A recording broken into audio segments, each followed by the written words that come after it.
heal the world, make it a better place for you and for me and the entire human race. There are people dying. If you care enough for the living, make a better place for you and for me. Hello everybody, Lady Cheryl here, and welcome to my YouTube channel if this is your first time being here. Right off the bat, I'm going to tell you that I hope that you like this video and that you will subscribe.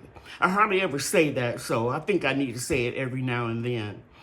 And what I'm going to share with you today is a lot of odd and end jobs that I did in the food forest, and I just thought I'll put them all together in one video.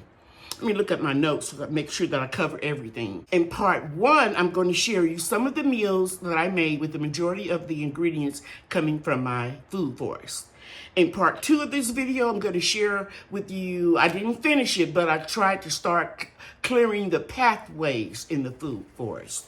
In part three, I'm going to share with you how I pruned some of the trees to help me maneuver around a little bit more in the food forest, because I live in a little bit larger than average suburban lot in Mesquite, Texas, and I have a lot of fruit trees. And when you plant fruit trees in a backyard garden where there's not a lot of room, you got to put some of them close together. So you have to constantly stay on top of the pruning. And then I'm going to share with you in part four how I thin some of the fruit on the fruit trees. I'm also going to share with you a harvest of my tomatoes, a small harvest. It starts out small and then it gets bigger and bigger as the season progresses. I'm going to share with you the second harvest of my bush green beans. And last but not least, I'm going to share with you how I started some more seeds outside. And I'm going to begin this video by sharing with you how I'm starting these seeds inside, but they will go outside. I'm going to lower this a little bit. Hopefully you can see that. Yes. These are peat pellets. They are compressed and dry, and they were 33 centimeters, okay? And when you add water to them, they expand. Let me see if I can make that a little bit straighter. They expand. Yeah, that's better. And I used these years ago, but I didn't like them because the material that you remove when you get ready to put them in containers or in your raised garden beds or straight in the ground, it was difficult to remove, and the roots became detached from the actual seedling. But I saw a young lady using them, and I said, it's been about 5 years since I've used them. Maybe they're better. And I reached out to her, and her name, and by the way, she's a YouTube content creator, and her channel is At Home with Cheryl. And if I didn't say her channel correctly, I'll put it in the description box. At Home with Cheryl. And she grew a lot of fruits and vegetables from these pea pellets, and I decided that it was worth me giving them a second chance. So I ordered some from Amazon, and today I'm going to put some rainbow Swiss chard, because I have found that the rainbow Swiss chard seeds germinate very fast in warmer weather, so they'll go outside. And also, let me share this with you, that they are heat tolerant and cold tolerant. And I've discovered that I've been able to grow them all year round in my gardening zone, 8A, North Texas. Now, can you see those seeds? Yeah, you can see them. They come in clusters, so each one will have several Swiss chard little seedlings to pop through. So I'm only going to put one in each pellet. And you can take a pencil or something and make a little indentation and put it in there. Or if you have nails like me, you can just put them in. Okay, you see that? Okay, I'm going to stop right here and get started with the video. Remember, Grow your own, eat your own. It's not hard. You can do it. Let's get started.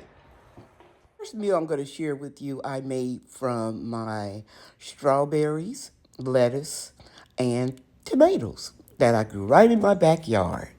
And of course you can see I added shrimp to it and made a good salad.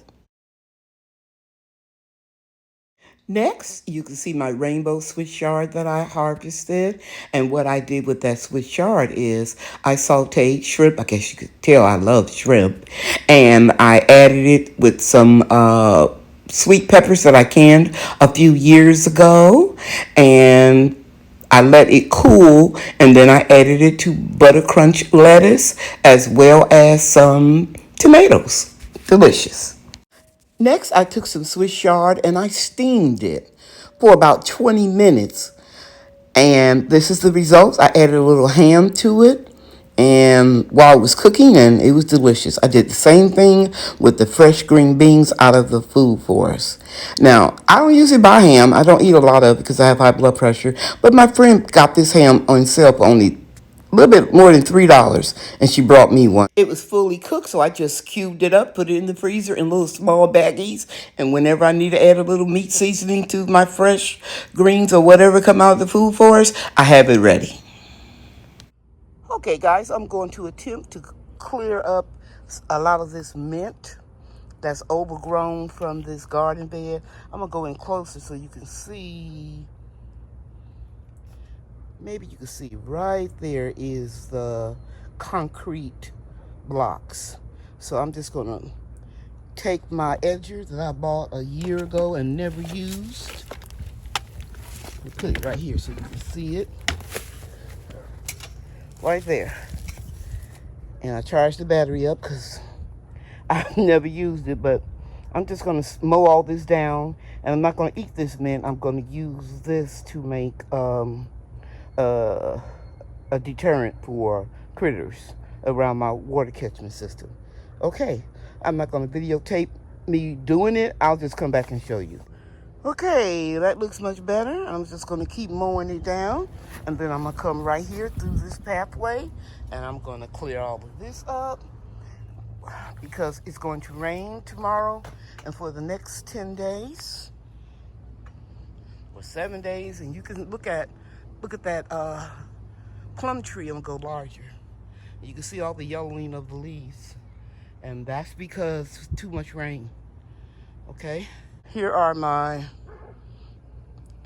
red Texas star hibiscus. I told you guys it's going to get really tall. As you can see here, it's growing very well. So I'm going to go back down here with this edger and cut some more of this down, cut a pathway in here, and on the other side, let me show you me walk. Right here at this bed, I'm going to cut all that down as well so I can get through here because this mint is crazy. This mint is growing up with the Texas star hibiscus. Look how tall that is. That's a lot of mint. And I've given it away. I don't have anybody else that wants it, so I'm going to use it around my water catchment system, as I said.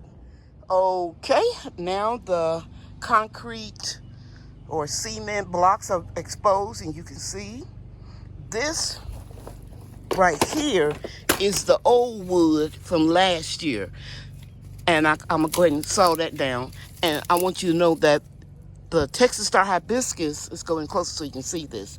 It will only grow from the roots, and you will have new wood. It will not grow from the old wood, so you can knock that down. And I'm gonna go in here and trim this out some more, but I want you to see how much I've done. And look at here, I just got me some strawberries from this container. That one's not ready, and this one is not ready, but I'm gonna check the other boxes as I go down. So I'll have me a little treat with my oatmeal in the morning. Okay, now I'm on to the other side. So some of these vines right in here are real thick, and this edger is not getting them. I'm gonna go get my saw and come back and cut all those vines down with the saw. I'll be back. Okay, so now I'm going to take this saw and I'm going to finish trimming up all of those woody stems of the peppermint plant. I'll be back and show you what it looks like. Okay guys, I'm out of breath, so let me show you what I did. I got that cleared out, most of them. Let me go closer. And raked it smooth. Some of the wood chips have broken down. I will have to replace them. And I'm gonna stop for today because I'm getting really winded. And you have to work smart, not hard. And I'm working hard. And it'll be smart because it's like 6:30 at night and I've been working all day, so with various jobs. So I'm gonna stop, but I'm sitting down. You can see I'm out of breath, but I'm gonna get up and I'm gonna show you how nice pathway is now. Okay, let me go out, or I should say back in. And you can see where I've been pruning those trees right there. In here, I gotta shovel up all this soil from a container. And so now I can get all the way down this walk path. I'm gonna walk it so you can see. I took a few branches off of this Fuyu persimmon so that I can have a walkway in here. And I did that earlier, and you can see it's drying out. Okay, so we got a nice, smooth walkway right here. And in between the rain tomorrow, I'm turning the corner right here, and I'll finish this. And turn the corner right here, and get... This is almost done, really. And I'm not going to try to bend down and pick up everything. When my grandchildren come over, they can do that. So I'll share the final results of this pathway in another video. I'm going to do one more thing because all the plums have been harvested from this methyl plum. I'm going to go off and take these branches off right here and right there that's going into the greenhouse so that it won't be in the walkway. I can take that off and then I'll be done. See how much better that looks without that branch going in the walkway? And these branches right here are going into the apple tree. Your tree shouldn't be touchy, and I'll just let this tree go up taller as opposed to wider right there on the bottom. So I'm gonna take these branches off right in here and I'll be back. Okay, so now you can see this is much better. That opened up that space in there. The congestion between these two trees is gone. Airflow can get in here. And tomorrow I'll come out and thin these two apple trees. I haven't done them yet. I'm gonna thin the fruit. You see, like right there? Let's go closer. It's 1, 2, 3, 4 apples there. I'm gonna remove 2 of them. Anywhere where there's a cluster, there's another one right there. With a lot of apples together, I'm gonna thin them out. And I'll show you that tomorrow. You all look at all those apples. God is good. Let me show you my new overseer. Shouldn't have said overseer, but my owl. I put him on 3 tomato cages and he's standing guard. So every morning I just move him around a little bit. You can see him peering over the privacy fence like, come on, you better leave these apples alone. Yep, just move them around a little bit. Look at those apples. Apples and apples. Oh my. Yep.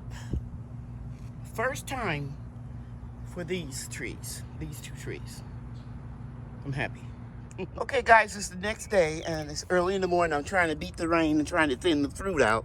And this is why I don't thin the fruit out too quickly, because some of it's going to drop automatically. Some of it the squirrels will get.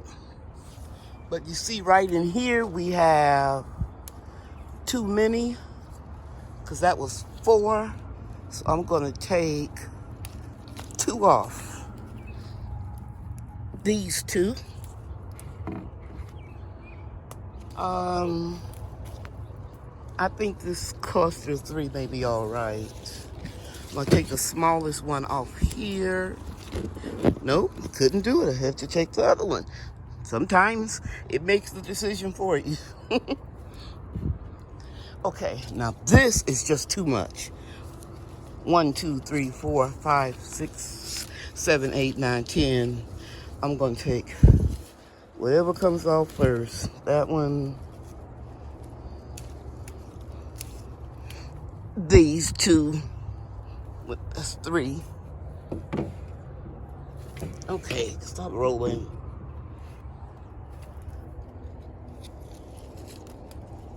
That one just fell off.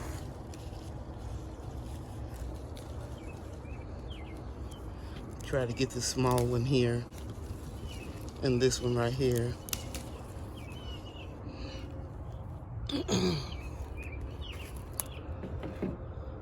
And you may say, wow, I wouldn't have removed all of that, but I'll show you later how big the fruit will get, how much bigger, by sacrificing some of it. Okay. Let's go around here and look at the next tree. And this one doesn't have a lot of fruit, so I'm not gonna take too much off of it. Maybe here's a cluster of 4. I'm gonna take one off right here. I'll leave these on. And over here,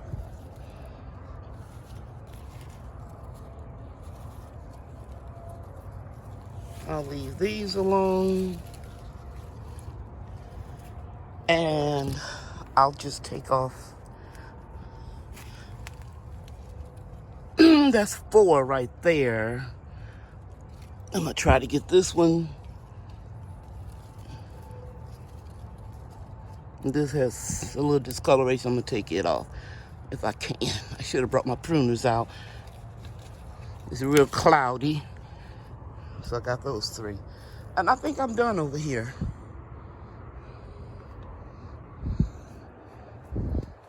Maybe I'll take one more off over here. Let me see, let me put these down.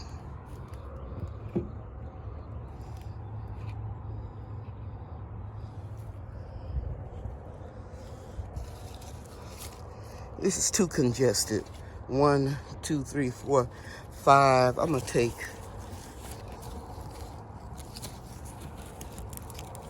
this one out. And then another one failed, so that's what I need to do. I'm trying to beat the rain. And these branches are crossing, so I'm gonna move that like that. 1, 2, 3. Okay, cool.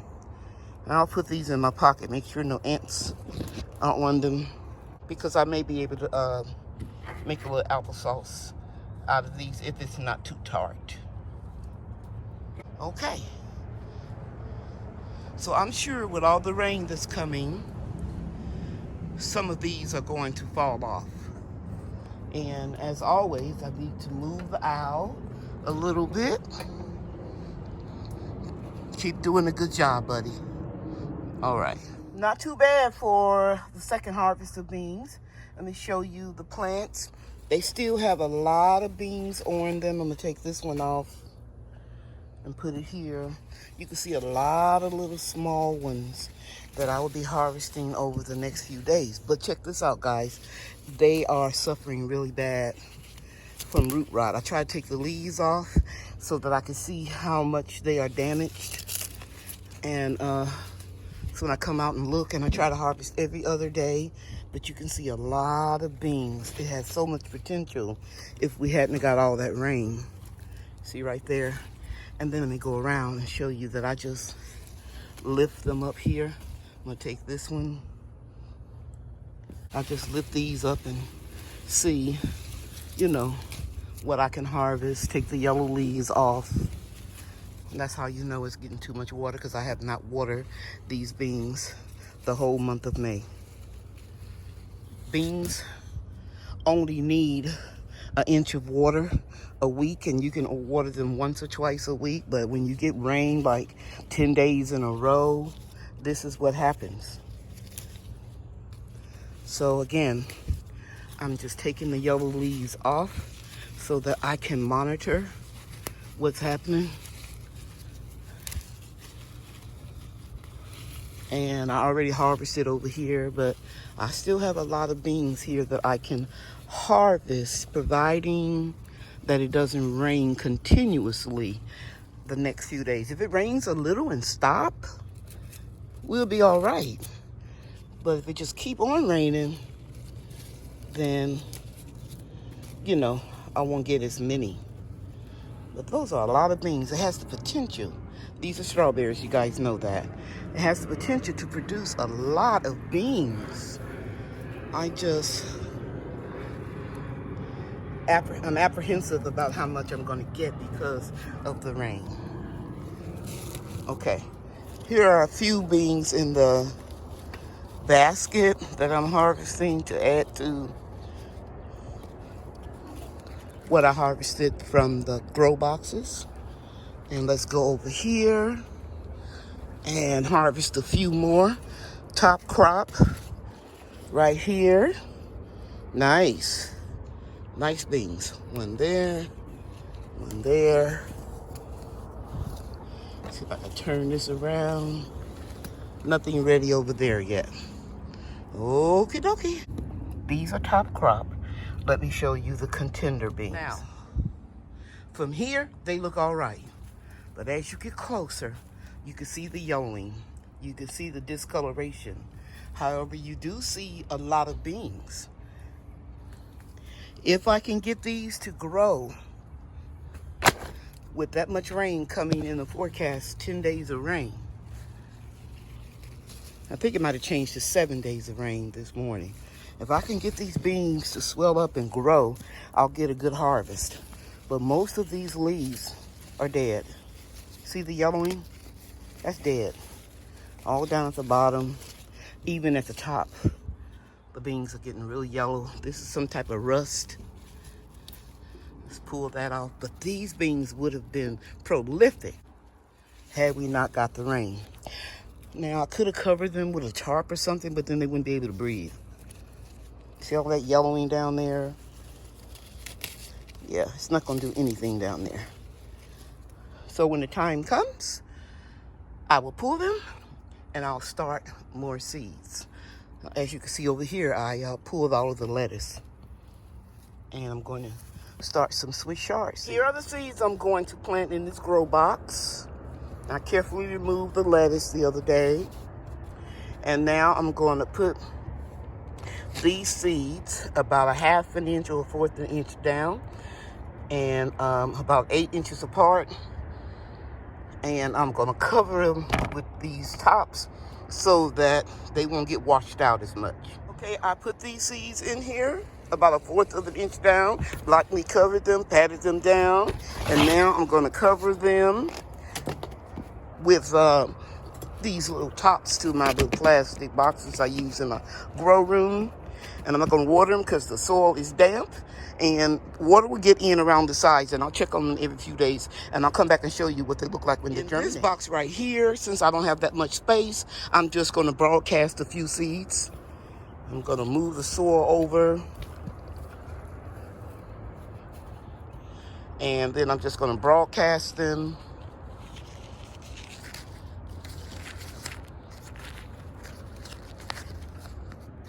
And then I would take that soil if I can get some out.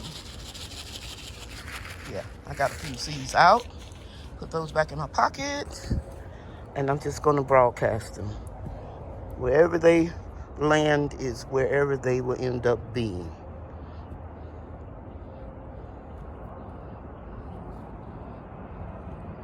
Then I'll take this soil and just lightly go over it. And then I'm going to start more seeds in either pea pellets or peat. Let me say that again. In peat pellets or 6-packs. And I'll come in and fill in wherever I need to. Okay? All right. So it's getting ready to rain. I'm gonna harvest some tomatoes from the greenhouse. You can see some more on that side over there. I'm gonna harvest them and I'll show them to you. Here are some huge tomatoes. I don't know what they are. I can't reach the tag, but I'll be showing you them in a few weeks. Here are the tomatoes I took off the vine. This one's a little bit weird. Looked like it tried to crack because of too much water and healed itself over. I'll make a fried green tomato out of that. So these are the tomatoes that I pulled today. And don't worry about them when you pull them a little early. Put them in this position in your windowsill. A day or so later, this is what they're gonna look like.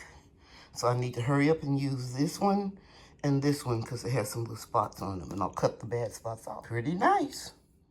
Now, don't get uptight when you see your first few harvests of tomatoes have misshapen tomatoes, spots, cracks. Remember, these are the tomatoes that formed in early, and if you plant them early in March like I did, they're going to go through some beatings.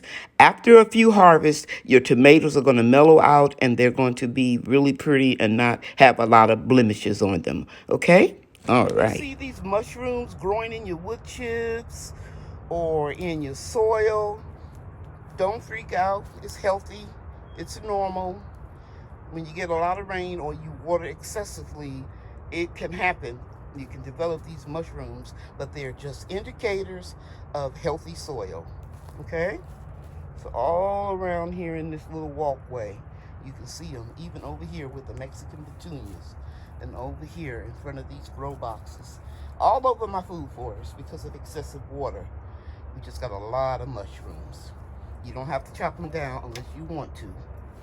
So I'm gonna close this video out with showing you some of my beautiful coneflowers, echinacea. This is my favorite color here. And I'm gonna be sure to propagate these in the fall. Aren't they pretty? And they bring so many butterflies, guys, you wouldn't believe. I'll catch them and be featuring them in videos. This is exciting to grow something once and then it just keeps on giving. It's just absolutely beautiful. Thank you so much for watching this video. If you haven't already, please like and subscribe. I love you and God loves you too. Bye now.